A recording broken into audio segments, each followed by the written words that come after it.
ஒட்டுமொத்தமாக போதை பழக்கத்திலேருந்து விடுபட நாம் எடுக்க வேண்டிய ஆரோக்கியமான நடைமுறைகள் என்னென்ன? ஒரு சிலர் சொல்கிறாங்க, டாஸ்மாக் கடையை மூடிவிட்டு உணவின் ஒரு பகுதியாக விளங்கும் கள்ளுக்கடையை தருங்க அப்படின்னு சொல்கிறாங்க. ஒரு மருத்துவராக அவங்களோட பார்த்து போதையை உடனே நிறுத்த முடியாது. அது கிராஜுவலாக டேப்பரிங் டோஸ்ன்னு சொல்லுவாங்க. அவங்க சொல்கிற வார்த்தை உணவின் ஒரு பகுதின்னு சொல்கிறாங்க. உணவின்னு சொல்ல பார்த்து இப்போ கல் உணவின் ஒரு பகுதின்னு சொல்ல முடியாது. 4 மாநிலத்தில் இப்போ மதுவிலக்கு இல்லை. குஜராத் இல்லை, இமாச்சல பிரதேசம் இல்லை, மிசோரம் இல்லை, ஒரிசாவில் இல்லை, 4 மாநிலத்தில் இல்லை. குடியினால் அடிமையான ஒரு குடும்பத்தில் பெற அந்த ஜீனில் 3 தலைமுறையை பாதிக்கும்.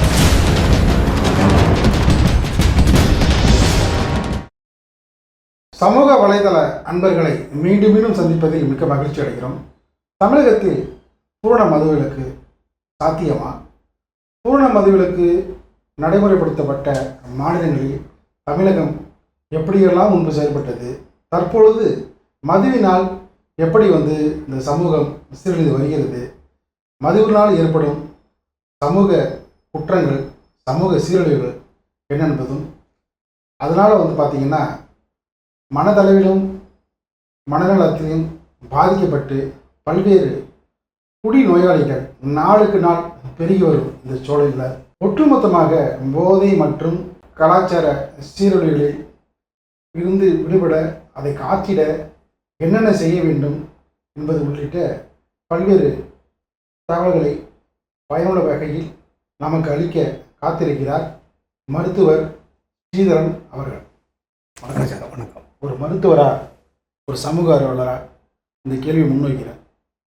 அதாவது பார்த்திங்கன்னா, நாளுக்கு நாள் வீதிகள் தோறும் ஒரு முக்கியமான நெடுஞ்சாலைகளை தவிர்த்து மற்ற இடங்கள்லாம் இந்த டாஸ்மாக் மதுக்கடை மணிக்கணக்காக போதைக்கு அடிமையாகி பலர் செலுத்தி வராங்க. அவர்களை தடுத்து நிறுத்தி மறுவாழ்வுக்கு என்னென்ன செய்ய வேண்டும், ஒட்டுமொத்தமாக போதை பழக்கத்திலேருந்து விடுபட நாம் எடுக்க வேண்டிய ஆரோக்கியமான நடைமுறைகள் என்னென்ன என்பதை குறித்து விளக்கமாக சொன்னீங்கன்னா ரொம்ப யூஸ்ஃபுல்லாக இருக்கும். நல்ல ஒரு டாபிக். அது பொது நலம் கலந்த ஒரு பார்வை.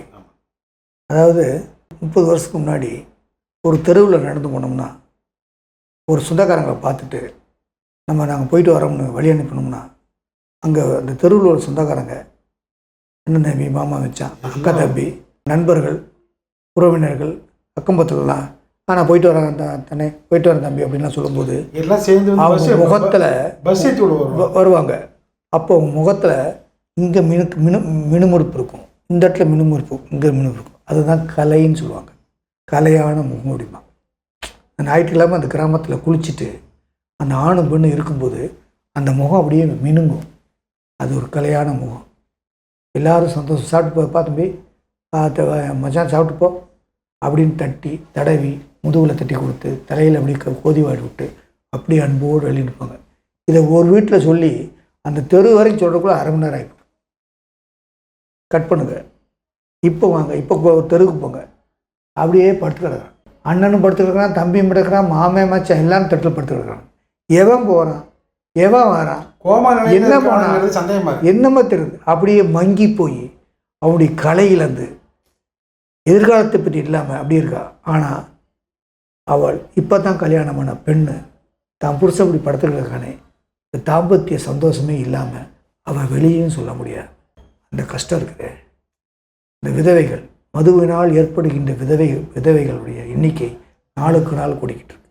இவ்வளோ பெரிய சமுதாய சீர்திருத்தம், சமுதாய சீரழிவுக்கு காரணம் என்ன? எல்லாமே மது. வீதிக்கு வீதி, தெருவுக்கு தெருவு டாஸ்மாக் கடை. அப்படி இருக்கும்போது நீங்கள் சொன்ன மாதிரி மதுவுக்கு அடிமையாக இருக்கிறவங்க நாளுக்கு நாள் கூட்டிகிட்டு இருக்கு. கொட்டுமலையில் ராஜா கொடையை பிடிச்சிட்டு போய் அன்றை முதல்வர் அந்த கலைஞர்கிட்ட போய் சொன்னாராம், மது கடையை இழுத்து மூடுப்பா, என்ன இந்த சமுதாயத்துக்கு நீ செய்கிற பெரிய ஒரு சேவையாக இருக்கும் அப்படின்னு. அது எவ்வளோ ஒரு தெற்கதரிசியான ஒரு பார்வைங்கிறது இப்போ தெரியுது சார். நான் மருத்துவராக சொல்கிறேன். அரசுக்கு வருமானம் வேறு, நலத்திட்டங்களை செய்யும். ஆனால் அந்த சாராயத்தை விற்று இந்த மதுவால் மக்களை குடிப்பழத்துக்கு அடிமையாக்கி அந்த சமுதாயத்தை ஒரு சீரழிவாகி குடும்ப தாம்பத்தியத்தில் இன்பம் இல்லாமல் குடும்ப குடும்ப குட்டிகளுக்கு இடையில் ஒரு சந்தோஷம் இல்லாமல், கணவன் மனைவிக்குள்ள ஒரு சந்தோஷம் இல்லாமல் குற்ற நிழல்கள் ஏற்படும் போது நம்ம எப்படி இந்த சமுதாயம் எங்கே செல்லும் என்ற பார்வை, அந்த பாட்டு தான் ஞாபகம் வருது. இதெல்லாம் குறைக்கணும்னா எல்லா கட்சிகளும் மதுவை ஒழித்தே ஆக வேண்டும். பூரண மதுவிலக்கை கண்டிப்பாக கொண்டு வர வேண்டும். எல்லோரும் சொல்கிறாங்க பூரண மதுவிலக்கு வந்தால் கள்ளச்சாராயம் வந்துடும். கள்ளச்சாராயம் வராமல் இருக்குது தானே போலீஸ் இருக்குது, அதுக்கு தானே ப்ரொஹிபிஷன் இங்கே இருக்குது தடுக்கிறதுக்கு. அது வந்துருக்கா இதை செஞ்சுட்டே இருக்க முடியுமா? அதான் ஆர்டிகிள் 47 சொல்லுது. கான்ஸ்டியூஷன் ஆஃப் இந்தியா ஆர்டிகிள் 47 பொதுமக்கள் மத்தியில் சத்து இல்லை, ஊட்டச்சத்து இல்லை, இரத்த சோகம் ஏற்படுகிறது என்ற நிலைமை வருகின்ற பொழுது நீங்கள் மதுக்கடைகளை மூடுவதற்கு ஆணையிடலாம், அதற்கான உரிமை இருக்கிறது என்று சொல்லுது. ஒரு சிலர் சொல்கிறாங்க டாஸ்மாக் கடையை மூடிவிட்டு உணவின் ஒரு பகுதியாக விளங்கும் கள்ளுக்கடையை தருங்க அப்படின்னு சொல்கிறாங்க. ஒரு மருத்துவராக அவங்களுடைய பார்ட்டி கள்ளுக்கடையை சொல்கிறத விட, கள்ளுக்கடையில் திறக்கிறத விட அதை கொஞ்சம் அதாவது போதையை உடனே நிறுத்த முடியாது. அது கிராஜுவலாக டேப்பரிங் டோஸ்ன்னு சொல்லுவாங்க. அவங்க சொல்கிற வார்த்தை உணவின் ஒரு பகுதின்னு சொல்கிறாங்க. உணவின்னு சொல்ல பார்த்து இப்போ கல் உணவின் ஒரு பாதின்னு சொல்ல முடியாது, ஒரு போதையான தொடர்பு தான். ஆனால் அந்தளவுக்கு அது இல்லை, வீரியம் குறைவு. 10 ml குடிச்சிங்கன்னா சாராயமோ அல்லது பிராண்டியோ இன்பத்தை கொடுக்கும். ஆனால் 20 ml கொடுத்தா உங்களை உளரும், நட தளரும். 30 ml கொடுத்தீங்கன்னா உங்களுக்கு மயக்கம் வந்துடும். அப்புறம் இன்னும் 30-35 மேலே போட்டால் மயக்கம் வரும், செத்து போயிடுவாங்க. இப்படி தான் இந்த டோஸு போகும். ஆனால் கள்ளுக்கடை சாராயத்தை கம்மியானது. ஆனால் பதநீர் குடிக்கலாம். அந்த டேப்பரிங் டோஸுக்காக இதை சாராயத்தை நிறுத்தி விட்டு கள்ளுக்கடையை திறக்கலாம். கள்ளுக்கடையை கொஞ்சம் கொஞ்சம் அந்த போதையை மங்கடிச்சு அதை கொஞ்சம் கொஞ்சமாக விலைக்கு அதை கொண்டு வரலாம். அது கிராஜுவலாக ஸ்டெப்பாக கொண்டு வரலாம், உடனே நிறுத்த முடியாது, ஸ்டெப் பை ஸ்டெப்பாக கொண்டு வரலாம். ஆக பொது சுகாதாரத்தை கருத்தில் கொண்டு நாம் ஒரு தீர்க்கமாக முடிவு எடுக்க வேண்டிய ஒரு சூழலில் நிற்கிறோம் என்பதுதான் நிதர்சனமான உண்மை. உடனடியாக அவசர சட்டத்தை ஏற்றி ஒரு தடை செய்வதற்கான காரியத்தை ஆமாம், எல்லாரும் சொல்கிறாங்க இந்த மாதிரி மாநிலத்தில் இல்லை, நீங்கள் இந்தியா முழுவதும் சட்டத்தை கொண்டு வரணும்னு அவசியம் இல்லை. இது ஸ்டேட் சப்ஜெக்ட் சார். இது அந்தந்த மாநிலம் இருக்குல்ல, 4 மாநிலத்தில் இப்போ மதுவிலக்கு இல்லை. குஜராத் இல்லை, இமாச்சல பிரதேச இல்லை, மிசோரம் இல்லை, இன்னொரு ஒரிசாவில் இல்லை, 4 மாநிலத்தில் இல்லை. அங்கே கள்ளச்சாரம் இருக்குது, அதை வச்சு அங்கங்கே இருக்கிறதுக்கு போலீஸ் எடுத்துக்கிட்டு இருக்கு. தமிழ்நாட்டில் நிறுத்துங்க, வேறு நிதியை பெருப்புக்கிறதுக்கு வேறு விஷயங்களை ஆராயிங்க. நம்மகிட்ட தான் எக்ஸ்பர்ட் இருக்காங்க, டெக்னாலஜி இருக்குது, நம்மகிட்ட அதிகாரம் இருக்குது. நம்ம இப்போ மாற்று வழியை சிந்திக்கலாமே. அப்படின்னா தான் வருவாய் பெருக்கிறது மாற்று வழி நிறைய. ஆமாம், ஒரு ஸ்டடி சொல்லுது, மதுவினால் குடியினால் அடிமையான ஒரு குடும்பத்தில் பெற அந்த ஜீனில் 3 தலைமுறையை பாதிக்குமா, 3 ஜெனரேஷனுக்கு பாதிக்குமா. அப்படி இருக்கும்போது இந்த சமுதாயமே அழிந்து விடும். ஒரு நல்ல இது இருக்குது. 3 தலைமுறை. அதுக்கு தான் அந்த எக்ஸாம்பிள் சொன்னேன். 30 வருஷத்தில் ஒரு கிராமத்தில் அவ்வளோ சந்தோஷமும் அவ்வளோ இணக்கமான இருந்த அந்த அன்னோன்யம் இன்றைக்கி எல்லாம் மயக்கத்தில் இருக்காங்க. மக்கி போய் என்ன நடக்குதுன்னே தெரியாமல் அவங்களும் இழந்து, தன்னையும் இழந்து, தன் குடும்பத்தையும் இழந்து, இன்பத்தையும் இழந்து, ஆரோக்கியத்தையும் இழந்து, என்ன நல்ல உணவையும் இழந்து பரிதாப நிலைக்கு மக்கள் இருக்கிறார்கள்.